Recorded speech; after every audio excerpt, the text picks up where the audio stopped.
ECET రాసిన ప్రతి student కి ఉండే కామన్ డౌట్, నీకు వచ్చిన ర్యాంక్ కి ఏ కాలేజ్ లో సీట్ వస్తుందా అని. ఈ వీడియో పూర్తిగా చూస్తే నీకు వచ్చిన ర్యాంక్ కి ఏ కాలేజ్ లో సీట్ ఎలా అవ్వచ్చో ఎగ్జాక్ట్ గా చెప్తా. ఫస్ట్ కౌన్సిలింగ్ లోనే నీకు వచ్చిన ర్యాంక్ కి మంచి కాలేజ్ లో సీట్ ఎలా అవ్వాలి అంటే ఈ వీడియో ఎక్కడ స్కిప్ చేయకుండా చూడు. ECET previous year cut off ranks base చేసుకొని, అలాగే కాలేజ్ యొక్క ర్యాంకింగ్స్ బేస్ చేసుకొని, like NBA, ఎనాక్, NRF ranking base చేసుకొని, అలాగే కాలేజ్ యొక్క ప్లేస్మెంట్స్ బేస్ చేసుకొని మేము కాలేజెస్ అన్నిటిని కేటగిరైజ్ చేసాం. సో కేటగిరీస్ ఏంటో చూద్దాం రండి. సో ఫస్ట్ కేటగిరీ మనకి బిలో 70. ఓకే, మీకు ఈసెట్ లో బిలో 70 ర్యాంక్ వచ్చింది అనుకోండి, మీరు ఈ కాలేజెస్ ని ఎక్స్పెక్ట్ చేయొచ్చు. సో ఇక్కడ ఏంటంటే OC అండ్ BC స్టూడెంట్ అయితే ఖచ్చితంగా మీకు బిలో 70 ర్యాంక్ రావాలి. SC ST స్టూడెంట్స్ అయితే మీకు 200 వచ్చినా సరే మీరు ఈ కాలేజెస్ ని ఎక్స్పెక్ట్ చేయొచ్చు. సో ఈ బిలో 70 వచ్చిన వాళ్ళు ఈ టాప్ గవర్నమెంట్ ఇంజనీరింగ్ కాలేజెస్ ని ఎక్స్పెక్ట్ చేయొచ్చు. అవి ఏంటి అంటే AU, JNTU Kakinada, JNTU Anantapur, SVU, JNTU Vizianagaram, JNTU Pulivendula, YGVU, YSR engineering college Kadapa. Okay, so మనకి ఆంధ్రాలో 17 గవర్నమెంట్ ఇంజనీరింగ్ కాలేజెస్ ఉన్నాయి, కానీ వాటిలో టాప్ గవర్నమెంట్ ఇంజనీరింగ్ కాలేజెస్ ఇవి. రిమైనింగ్ కాలేజెస్ వీటికన్నా లేట్ గా ఎస్టాబ్లిష్ చేశారు. సో అందుకనే ఆ కాలేజెస్ యొక్క ఇన్ఫ్రాస్ట్రక్చర్, ఓకే, ఫ్యాకల్టీ, ఫెసిలిటీస్ ఇవన్నీ కరెక్ట్ గా ఒకసారి క్రాస్ చెక్ చేసుకుని వాటి మీద ఒపీనియన్ వస్తేనే వాటిని మీ ప్రిఫరెన్సెస్ లో పెట్టుకోండి. సో 70 కన్నా ఎక్కువ వస్తే మాత్రం ఈ కాలేజెస్ లో సీట్ దొరికే ఛాన్సెస్ చాలా చాలా నేరో అయిపోతాయి. కొన్నిసార్లు 70 కన్నా ఎక్కువ వచ్చినా సరే ఈ కాలేజ్ లో సీట్ దొరుకుతుంది. ఆ కేసెస్ ఏంటి అంటే గర్ల్స్ కోటా అప్లై అయింది అనుకోండి, అప్పుడు ఈ కాలేజ్ లో 70 పైన వచ్చినా సరే ఈ కాలేజ్ లో సీట్ దొరకవచ్చు. అలాగే స్పెషల్ రిజర్వేషన్స్ ఉన్నప్పుడు కూడా మనకి 70 ప్లస్ వచ్చినా మనకి కాలేజ్ లో సీట్ దొరకవచ్చు. అలాగే SC ST కేటగిరీ స్టూడెంట్స్ కూడా మీకు అబౌవ్ 70 వచ్చినా సరే మీకు కాలేజ్ లో సీట్ దొరికే ఛాన్సెస్ ఉంటాయి. అందుకనే మీకు ఏ ర్యాంక్ వచ్చినా సరే ప్రతి స్టూడెంట్ ఈ టాప్ గవర్నమెంట్ ఇంజనీరింగ్ కాలేజెస్ ని పెట్టుకోండి. మీకు 100 వచ్చినా 1000 వచ్చినా సరే మీ ఫస్ట్ 5 ఆప్షన్స్ లో ఈ గవర్నమెంట్ ఇంజనీరింగ్ కాలేజెస్ అయితే ఉండాలి. సో నెక్స్ట్ కేటగిరీ చూసినట్టయితే, సో మనకి 71 to 150 బిలో 150 వచ్చిన స్టూడెంట్స్ కి ఈ టాప్ ప్రైవేట్ ఇంజనీరింగ్ కాలేజ్ లో ఛాన్స్ ఉంటుంది. ఫర్ ఎగ్జాంపుల్ ఒక స్టూడెంట్ కి 75th ర్యాంక్ వచ్చింది అనుకుందాం. సో ఆ స్టూడెంట్ ఆల్రెడీ ఈ టాప్ గవర్నమెంట్ ఇంజనీరింగ్ కాలేజెస్ పెట్టుకున్నాడు. సో బట్ ఆ స్టూడెంట్ కి ఆ కాలేజెస్ దొరకలేదు. సో అప్పుడు నెక్స్ట్ ప్రిఫరెన్స్ లో ఆ స్టూడెంట్ ఈ కాలేజెస్ పెట్టుకున్నట్టయితే ఈ కాలేజెస్ లో సీట్ వచ్చే ఛాన్సెస్ ఉంటాయి. అవే టాప్ ప్రైవేట్ ఇంజనీరింగ్ కాలేజెస్. అవి ఏంటి అంటే GVP college, MVGR, అనిక్స్, SRKR, Vishnu and GMRIT. ఖచ్చితంగా మీ టాప్ 10 లో ఉండాల్సిన కాలేజెస్ ఇవి. మీకు 150 లోపల వస్తేనే మీరు ఈ కాలేజెస్ ని ఎక్స్పెక్ట్ చేయొచ్చు. ఓకే, కేవలం SC ST స్టూడెంట్స్ తప్ప, అలాగే ఫీమేల్ కేటగిరీ గర్ల్స్ కోటా తప్పిస్తే రిమైనింగ్ ఏ స్టూడెంట్ కైనా సరే ఈవెన్ 150 లోపల వచ్చిన కొన్నిసార్లు ఈ కాలేజెస్ దొరకవు. సో కొన్నిసార్లు GVP కాలేజ్ 100 బిలోనే అయిపోతుంది, ఈ కాలేజ్ 100 బిలోనే అయిపోతుంది, ఈ కాలేజ్ 100 బిలోనే అయిపోతుంది. ఓకే, కొన్ని స్పెషల్ రిజర్వేషన్స్ అప్లై చేసినప్పుడు మాత్రమే ఈ కాలేజెస్ ఒక కట్ ఆఫ్ ర్యాంక్స్ పెరుగుతాయి. కట్ ఆఫ్ ర్యాంక్ అంటే క్లోజింగ్ ర్యాంక్ అనమాట. ఒక 5-6 సీట్స్ ఉన్నాయనుకోండి, ఒక 5 బెస్ట్ ర్యాంక్స్ ఏదో ఒక్క సీట్ కి మాత్రమే కట్ ఆఫ్ ర్యాంక్ పెరిగి స్పెషల్ రిజర్వేషన్ గర్ల్స్ కోటాని అప్లై ఆ కాలేజ్ లో సీట్ దొరకచ్చు. కానీ మెజారిటీ కేసెస్ లో ఈ కాలేజెస్ అన్ని కూడా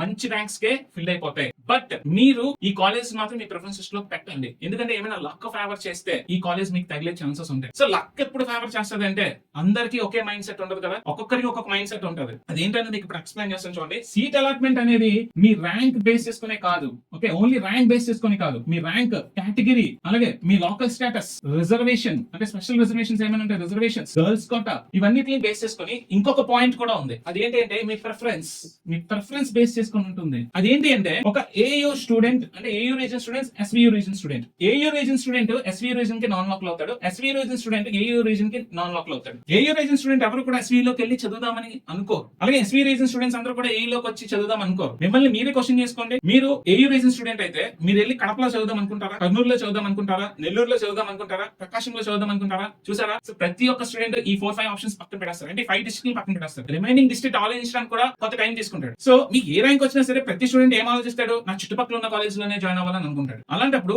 మీకు వచ్చిన ర్యాంక్ బట్టి మీ ప్రిఫరెన్సెస్ ని మీరే లిమిట్ చేసుకుంటున్నారు లేదా? ఈ లిమిటేషన్స్ వల్ల ఈ సీట్లు తారుమారు అయిపోవచ్చు. మీరు ఎలాంటి లిమిటేషన్స్ పెట్టుకోలేదు అనుకోండి, అప్పుడు మీకు వచ్చిన ర్యాంక్ కి ఖచ్చితంగా మంచి బెటర్ కాలేజ్ దొరికే ఛాన్సెస్ ఉంటాయి. మీరు కొన్ని లిమిటేషన్స్ పెట్టేసుకొని ఆ లిమిటేషన్స్ బేస్ చేసుకొని మీరు ఆప్షన్స్ పెట్టుకున్నారనుకోండి, అంటే ప్రిఫరెన్సెస్ పెట్టుకున్నారనుకోండి, దాని బేస్ చేసుకొని మీకు సీట్ అలాట్మెంట్ అవుతుంది. సో నెక్స్ట్ 151 నుంచి 250 అంటే బిలో 250 ర్యాంక్ ఎవరికైతే వస్తుందో మీరు ఈ టాప్ ప్రైవేట్ కాలేజెస్ ని ఎక్స్పెక్ట్ చేయరు. అవేంటి అంటే G Pullareddy Kurnool, RJC Guntur, CR Reddy Eluru, VVIT Guntur, next Vignan Duvvada, LBRC, next TUT Siddhartha Vijayawada. ఇవి కూడా next stage of top colleges అన్నమాట. ఈ కాలేజ్ ని మీరు నెక్స్ట్ ప్రిఫరెన్సెస్ లో పెట్టుకోవచ్చు. ఈ ఫస్ట్ ఈ కేటగిరీ పెట్టుకోండి, సో నెక్స్ట్ ఇవి పెట్టుకోండి, సో నెక్స్ట్ ఇవి పెట్టుకోండి. ఇంకా కాలేజెస్ ఉన్నాయి, మీకు లిమిటేషన్స్ లేవు అంటే నేను ఇంకా మంచి ఆప్షన్స్ చెప్తా. బట్ ఒకవేళ SC ST కేటగిరీ స్టూడెంట్స్ అయితే మీకు ఈవెన్ 500 ప్లస్ వచ్చినా సరే మీరు ఈ కాలేజ్ ని ఎక్స్పెక్ట్ చేయొచ్చు. ముందే చెప్తున్నాను, SC ST కేటగిరీ స్టూడెంట్స్ అయితే మీకు ఇక్కడ చెప్పిన ర్యాంక్స్ కన్నా ఎక్కువ ర్యాంక్ వచ్చినా సరే మీ కాలేజెస్ పెట్టుకోండి. సో నెక్స్ట్ కేటగిరీ చూసినట్టయితే అబౌట్ 250 ప్లస్ 250 నుంచి నాట్ ఓన్లీ 600 అప్ టు 800 వరకు.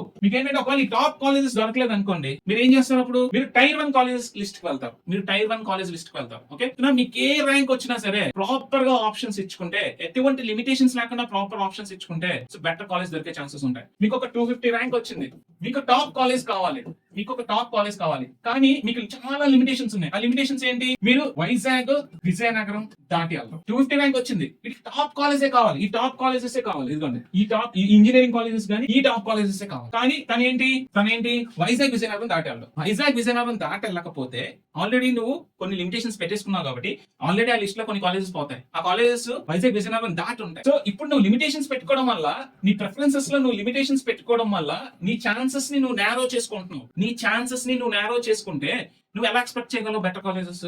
నీ ఛాన్సెస్ ని నువ్వు నేరో చేసుకోకూడదు. నేను ఎక్కడికైనా వెళ్ళి చదువుతాను అని అనుకుంటేనే నీకు వచ్చిన ర్యాంక్ కి మంచి కాలేజ్ దొరుకుతాయి. గుర్తుపెట్టుకోండి, మీ ఛాన్సెస్ ని మీరే నేరో చేసుకోవద్దు. ఇప్పుడు నేను ఎంత మోటివేట్ చేసినా మీరు మోటివేట్ అయినా, సో మీ పేరెంట్స్ అంటూ ఉన్నారుగా, మీకు చదివించాల్సింది మీ పేరెంట్స్. సో మీ పేరెంట్స్ ఏమంటారు? వైజాగ్ లో ఉన్న కాలేజెస్ చూసుకోరా అంటారు. సో ఈ వీడియో చూసిన స్టూడెంట్స్ అందరికి మీకు ముందే చెప్తున్నాను, సో మీకు క్లారిటీ తెచ్చుకోండి. ఫస్ట్ మీరు ఎక్కడ చదువుతారు అనే క్లారిటీ ఫస్ట్ తెచ్చుకోండి. సో స్టూడెంట్స్ కి హెల్ప్ఫుల్ అవుతుందని నేను ఆంధ్రాలో ఉన్న అన్ని ఇంజనీరింగ్ కాలేజెస్ లిస్ట్ తయారు చేశాను. డిస్ట్రిక్ట్ వైజ్ గా లిస్ట్ తయారు చేశాను. ఏ డిస్ట్రిక్ట్ లో ఎన్ని ఇంజనీరింగ్ కాలేజెస్ ఉన్నాయి, టాప్ కాలేజెస్ ఎన్ని ఉన్నాయి, గవర్నమెంట్ కాలేజెస్ ఎన్ని ఉన్నాయి, టైర్ 1 కాలేజెస్ ఏంటి, టైర్ 2 కాలేజెస్ ఏంటి, ఒక్కొక్క డిస్ట్రిక్ట్ లో ఎన్ని కాలేజెస్ ఉన్నాయని క్లియర్ కట్ పీడిఎఫ్ రెడీ చేసి మన యాప్ లో ప్రొవైడ్ చేశాను. డిప్లొమా దోస్త్ అనే యాప్ లో ఏపీ ఈసెట్ ఫోల్డర్ లో కౌన్సిలింగ్ గైడెన్స్ అనే కోర్స్ లో మీకు ఫ్రీగా ఈ పీడిఎఫ్స్ అన్ని ఉంటాయి. ఈ 13 డిస్ట్రిక్ట్ కి సంబంధించిన 13 పీడిఎఫ్ ఫైల్స్ ఉన్నాయి. మీరు ఆ ఫైల్స్ ని డౌన్లోడ్ చేసుకొని ప్రతి స్టూడెంట్ ఏం చేయాలి అంటే, మీరు ఏ డిస్ట్రిక్ట్ వరకు వెళ్తారు, ఫస్ట్ నువ్వు ఏ డిస్ట్రిక్ట్ లో చదువుదాం అనుకుంటున్నావు. నువ్వు ఒక వైజాగ్ స్టూడెంట్ అయితే నువ్వు ఏ డిస్ట్రిక్ట్ వరకు వెళ్ళి చదువుతావు? Vizag, Vizianagaram, east Godavari, west Godavari. So నువ్వు ఏ డిస్ట్రిక్ట్ లో డిసైడ్ అయిన తర్వాత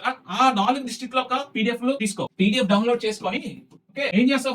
ఫస్ట్ ఎన్ని ఒక 13 డిస్ట్రిక్ట్ ఉన్నాయి కదా, ఈ 13 డిస్ట్రిక్ట్ లో నువ్వు 3 డిస్ట్రిక్ట్ లో సెలెక్ట్ చేసుకున్నావు అనుకో. ఈ 3 డిస్ట్రిక్ట్స్ ఒక పీడిఎఫ్ తీసుకొని నువ్వు ఏం చేస్తావు అంటే, ఈ 3 డిస్ట్రిక్ట్ లో ఈచ్ డిస్ట్రిక్ట్ లో ఎన్ని కాలేజెస్ ఉన్నాయి, 3 డిస్ట్రిక్ట్ లో టోటల్ కాలేజెస్ ఎన్ని ఉన్నాయి, ఆ తర్వాత గవర్నమెంట్ కాలేజెస్ ఎన్ని ఉన్నాయి, టాప్ కాలేజెస్ ఎన్ని ఉన్నాయి, టైర్ 1 కాలేజెస్ ఎన్ని ఉన్నాయి, టైర్ 2 కాలేజెస్ ఎన్ని ఉన్నాయి తెలుసుకో.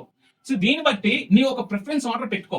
నీకు వచ్చిన ర్యాంక్ బట్టి, okay, previous year cut offs బట్టి ఇప్పుడు నువ్వు ఇక్కడ ప్రిఫరెన్స్ ఈ విధంగా రాసుకో. ఒక పేపర్ తీసుకుని, సో గవర్నమెంట్ కాలేజెస్, ఈ 3 డిస్ట్రిక్ట్ లో ఉన్న గవర్నమెంట్ కాలేజెస్ ఎన్ని ఉన్నాయి అవి ప్రిఫరెన్స్ రాసుకో. నెక్స్ట్ ఈ 3 డిస్ట్రిక్ట్ లో ఉన్న టాప్ కాలేజెస్ ఉన్నాయి, ఆ ప్రిఫరెన్స్ రాసుకో. సో ఇలా రాసుకున్న తర్వాత, సో ఏ డిస్ట్రిక్ట్ కి ఫస్ట్ ప్రిఫరెన్స్ ఇస్తావు, నువ్వు ఏ డిస్ట్రిక్ట్ లో ఉన్న ఏ కాలేజ్ కి ఫస్ట్ ప్రిఫరెన్స్ ఇస్తావు, ఆ ప్రిఫరెన్స్ లిస్ట్ నువ్వు ప్రాపర్ గా రాసుకుంటేనే ఇది వర్కౌట్ అవుతుంది. నాకు తెలిసి ప్రతి ఒక్క స్టూడెంట్ 13 డిస్ట్రిక్ట్ కన్సిడర్ చేయడు కదా. ఇక్కడ 13 డిస్ట్రిక్ట్ నువ్వు కన్సిడర్ చేయట్లేదు అంటేనే ఇక్కడ గేమ్ చేంజ్ అయిపోతుంది. ఇదే పెద్ద గేమ్ చేంజర్. సో మీ ప్రిఫరెన్సెస్ పెద్ద గేమ్ చేంజర్. ప్రతి ఒక్క స్టూడెంట్ ఫస్ట్ డిసైడ్ అవ్వాల్సింది నువ్వు ఏ డిస్ట్రిక్ట్ లో చదువుతావు. దాన్ని బట్టి మన యాప్ లోకి వచ్చి, మన యాప్ డిప్లొమా దోస్త్, నేను డిస్క్రిప్షన్ లో కూడా మన యాప్ లింక్ డైరెక్ట్ గా ప్రొవైడ్ చేస్తాను. ఈ డిప్లొమా దోస్త్ అనే యాప్ లో AP ECET students AP ECET folder open చేస్తే అక్కడ కౌన్సిలింగ్ గైడెన్స్ అనే కోర్స్ లో మీకు ఈ పీడిఎఫ్స్ అన్ని దొరుకుతాయి. మీరు ఏ డిస్ట్రిక్ట్ కి వెళ్తారో ఆ డిస్ట్రిక్ట్ తీసుకొని ఆ డిస్ట్రిక్ట్ బట్టి మీ ప్రిఫరెన్సెస్ ఇలా ఈ విధంగా ఇచ్చుకోండి. దాన్ని బట్టి మీకు వచ్చిన ర్యాంక్ కి last year cut off ranks బట్టి మీరు ఏ కాలేజెస్ ని ఎక్స్పెక్ట్ చేయొచ్చో దాన్ని బట్టి ప్రిఫరెన్సెస్ ఇచ్చుకుంటే అలాంటి ఖచ్చితంగా మీకు వచ్చిన ర్యాంక్ మంచి కాలేజ్ దొరుకుతుంది. సో ఫైనల్ గా మీరు ఈ పాయింట్స్ అన్ని బేస్ చేసుకొని, అలాగే మీరు ఏ డిస్ట్రిక్ట్ లో చదువుతారు అన్నది డిసైడ్ అయిన తర్వాత ఆ డిస్ట్రిక్ట్ లో ఈ కేటగిరీ బేస్ చేసుకొని మీరు ఇలా ప్రిఫరెన్సెస్ ఇచ్చుకున్న తర్వాత మీ ప్రిఫరెన్సెస్ అనేది ఏ విధంగా ఉండాలి అంటే, ఇదిగోండి ఫస్ట్ 1 to 10 ప్రిఫరెన్సెస్ లో మీ డ్రీమ్ కాలేజెస్ ఉండాలి. ఫస్ట్ 1 to 10 కాలేజెస్ లో మీ డ్రీమ్ కాలేజెస్ అంటే ఏంటి? ఫస్ట్ 5 ఆప్షన్స్ ఆర్ 6 ఆప్షన్స్ లో గవర్నమెంట్ ఇంజనీరింగ్ కాలేజెస్ ఉంటాయి. Okay, remaining 5 options top private colleges పెట్టుకోండి. మీ ర్యాంక్ బట్టి, ఓకే, మీ ర్యాంక్ ఏదైనా ఉన్నాయండి. ఓకే, సో ఫస్ట్ 10 ఏంటండి మీ డ్రీమ్ కాలేజెస్. నెక్స్ట్ 20 ఆప్షన్స్ ఎలా ఉండాలి? Reachable options. మీకు ఈ కాలేజెస్ మిస్ అయినట్టయితే నెక్స్ట్ ఈ కాలేజ్ లో ఛాన్స్ ఉంటుంది. ఈ టాప్ కాలేజెస్ ఎన్ని వస్తాయి అన్నది మీరు ఎన్ని డిస్ట్రిక్ట్స్ సెలెక్ట్ చేసుకున్న దాన్ని బేస్ చేసుకుని ఉంటారు. మీరు ఎన్ని డిస్ట్రిక్ట్స్, 13 డిస్ట్రిక్ట్ లో మీరు ఎన్ని డిస్ట్రిక్ట్ లో ఆప్షన్స్ పెట్టుకుంటున్నారు, 3 డిస్ట్రిక్ట్లు పెట్టుకుంటున్నారా, 4 పెట్టుకుంటున్నారా, 5 పెట్టుకుంటున్నారా, దాన్ని బేస్ చేసుకుని ఉంటుంది. సో నెక్స్ట్ 31 to 60, ఇక్కడ ఈ నెక్స్ట్ 30 కూడా ఇవి సేఫ్ ఆప్షన్స్ అన్నమాట. ఒకవేళ మీకు గుడ్ ర్యాంక్ వచ్చింది అనుకోండి, ఒక గుడ్ ర్యాంక్ అంటే బిలో 100 వచ్చింది అనుకోండి, ఈ డ్రీమ్ కాలేజ్ లోనే సీట్ దొరకచ్చు. లేదా మీ రీచబుల్ ఆప్షన్స్ లో టాప్ కాలేజెస్ ఉంటాయి, టాప్ ప్రైవేట్ కాలేజెస్ ఉంటాయి, ఈ టాప్ ప్రైవేట్ కాలేజ్ లో సీట్ దొరకచ్చు. అవి మిస్ అయినట్టయితే, అంటే ఇప్పుడు గుడ్ ర్యాంక్ కాకుండా మీకు ఒక యావరేజ్ ర్యాంక్ వచ్చింది అనుకోండి, యావరేజ్ ర్యాంక్ అంటే 150 లేదా 200 ఎలా వచ్చింది అనుకోండి, ఒకవేళ మీకు రీచబుల్ ఆప్షన్స్ మిస్ అయితే మీకు సేఫ్ ఆప్షన్స్ ఉండాలి. ఈ సేఫ్ ఆప్షన్స్ లో మీకు టైర్ 1 కాలేజెస్ ఉంటాయి. మీకు ఆల్రెడీ చెప్పా, టైర్ 1 కాలేజ్ లో కూడా మీరు చదువుకోవచ్చు. కొన్ని లిమిటేషన్స్, కొన్ని రిసోర్సెస్ తక్కువ ఉంటాయి, కానీ మీరు హ్యాపీగా ఈ కాలేజ్ లో చదువుకోవచ్చు. సరే, ఈ tier 1 colleges safe list 30 colleges వరకు పెట్టుకుంటారు. ఇంకా సేఫ్ గా ఉండడం కోసం ఇంకొక 30 ఆప్షన్స్ ఏవైతే ఉన్నాయో, ఇంకా టైర్ 1 ఉంటే ఈ టైర్ 1 అండ్ టైర్ 2 కాలేజెస్ కూడా పెట్టుకుంటారు. సో ఇప్పుడు ఇన్ని ఆప్షన్స్ ఇచ్చిన తర్వాత మీకు సీట్ రాకుండా పోతుందా? ఇవన్నీ మనసి కొన్నిసార్లు కొన్ని స్టూడెంట్స్ మీకు యావరేజ్ ర్యాంక్ వచ్చినా లేదా ఇంకా ఎక్కువ ర్యాంక్ వచ్చినా ఒక 500 ప్లస్ వచ్చినా సరే మీరు ఏం చేస్తారంటే ఒక 30 ఆప్షన్స్ కూర్చున్నారు అనుకోండి, 30 ఆప్షన్స్ పెట్టి రిమైనింగ్ వదిలేసారు అనుకోండి, ఇంత అనాలిసిస్ చేయకుండా జస్ట్ 30 ఆప్షన్స్ పెట్టి వదిలేసారు అనుకోండి, మీకు సీట్ రాకపోవచ్చు. ఇవే మిస్టేక్స్ ప్రతి ఇయర్ ప్రతి స్టూడెంట్ చేస్తారు. చాలా సార్లు చాలా స్టూడెంట్స్ చేసి ఫస్ట్ ఫేజ్ లో సీట్ అలాట్ కాకుండా పోయింది. ఎవరికైనా సరే ఫస్ట్ ఫేజ్ లోనే సీట్ అలాట్ అయిపోవాలి అనుకుంటున్నట్టయితే మీరు ఈ విధంగా ఆప్షన్స్ ఇచ్చినట్టయితే ఖచ్చితంగా మీకు సీట్ అలాట్మెంట్ జరుగుతుంది. Counselling will start very soon. ఇంకొక 4-5 డేస్ లో షెడ్యూల్ కూడా వచ్చేస్తుంది. సో ఈ విధంగా పెట్టుకున్నట్టయితే ఖచ్చితంగా మీకు సీట్ వచ్చి తీరుతుంది. ఒకవేళ మీకు ర్యాంక్ 500 ప్లస్ 1000 ప్లస్ వచ్చింది అనుకోండి, అప్పుడు ఏం చేస్తారు? మీకు ఫస్ట్ ఫేజ్ లోనే సీట్ రావాలి. 1000 ప్లస్ 2000 ప్లస్ 3000 ప్లస్ కూడా వచ్చినట్టయితే అప్పుడు ఏం చేయాలి? వీళ్ళకే 90 ఆప్షన్స్ చెప్పా, మీరు ఇంకొక 90 అంటే ఆల్మోస్ట్ 150 to 200 ఆప్షన్స్ ఇవ్వాలి. 150 to 200 ఆప్షన్స్ ఇవ్వాలి. మీరు 2 డిస్ట్రిక్ట్లు 3 డిస్ట్రిక్ట్ నేను కూర్చుంటానంటే మీకు కాలేజ్ లో సీట్ రాదు, ఫస్ట్ ఫేజ్ లో సీట్ అలాట్ అవ్వదు. Next, avoid doing these mistakes. Seat allotment లో ప్రతి ఒక్క student must avoid doing these mistakes. ఏం మిస్టేక్స్ చేస్తారు తెలుసా? Sticking to only one district. ఒక డిస్ట్రిక్ట్ కే స్టిక్ అయిపోతారు. సార్ మా నాన్నగారు ఒప్పుకోలేదండి, నేను వైజాగ్ లో నుండి చదువుకుంటానండి. బట్ మీ ర్యాంక్ ఎంత అండి? మీరు ఆలోచించాలండి అది. ఓకే, మీ ర్యాంక్ 250, 300 అనుకోండి, మీరు వైజాగ్ లోనే ఉండి చదువుకుంటానంటే మీ ఛాన్సెస్ నేరో చేసుకుంటున్నారండి. అప్పుడు మీరు వేరే డిస్ట్రిక్ట్ వెళ్తే ఆ ర్యాంక్ కి మంచి కాలేజ్ దొరికే ఛాన్సెస్ ఉన్నాయి, అది మర్చిపోవద్దు. Okay, next, sticking to some colleges. కొన్ని కాలేజెస్ కి స్టిక్ అయిపోతూ ఉంటారు, కొన్ని కాలేజెస్ కి స్టిక్ అయిపోతారు. కొన్ని కాలేజెస్ కి స్టిక్ అయిపోతే మీకు వచ్చింది సూపర్ ర్యాంక్ అయితే ఖచ్చితంగా కాలేజ్ దొరుకుతుంది. రాకపోయినట్టయితే ముందే మీరు అనాలిసిస్ చేసుకోమంటున్నా. ఆ అనాలిసిస్ లో మీకు ఒక క్లారిటీ వస్తుంది, ఎక్స్పెక్ట్ చేయొచ్చు లేదన్నది.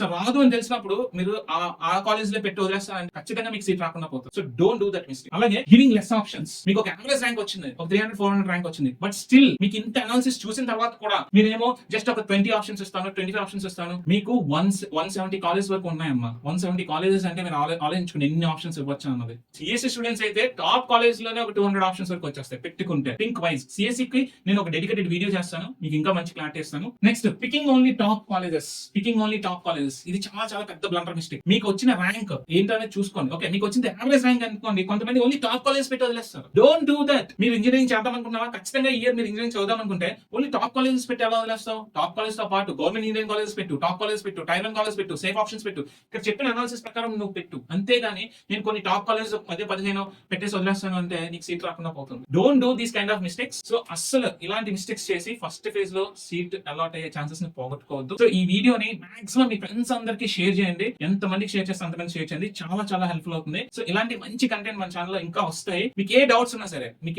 మన కామెంట్ సెక్షన్ లో పోస్ట్ చేయండి. ఖచ్చితంగా మీ డౌట్స్ నేను రిప్లై ఇస్తాను. మీకు ఈ వీడియో ఎలా అనిపించిందో కూడా మన కామెంట్ సెక్షన్ లో పోస్ట్ చేయండి. ఓకే, మీకు ఇంకా ఎలాంటి అనాలిసిస్ కావాలనుకుంటున్నారు కూడా కామెంట్ సెక్షన్ లో పోస్ట్ చేయండి. సో ఫర్ కంటిన్యూస్ అప్డేట్స్ ఇలాంటి మంచి మంచి కంటెంట్ కోసం మన ఛానల్ ఫాలో అవుతుండండి. అలాగే మన డిప్లొమా దోస్ యాప్ కూడా ఫాలో అవ్వండి. డిప్లొమా దోస్ యాప్ డౌన్లోడ్ చేసి పెట్టుకోండి, చాలా మంచి కంటెంట్ మనం అప్లోడ్ చేస్తున్నాం. So stay tuned reset portal.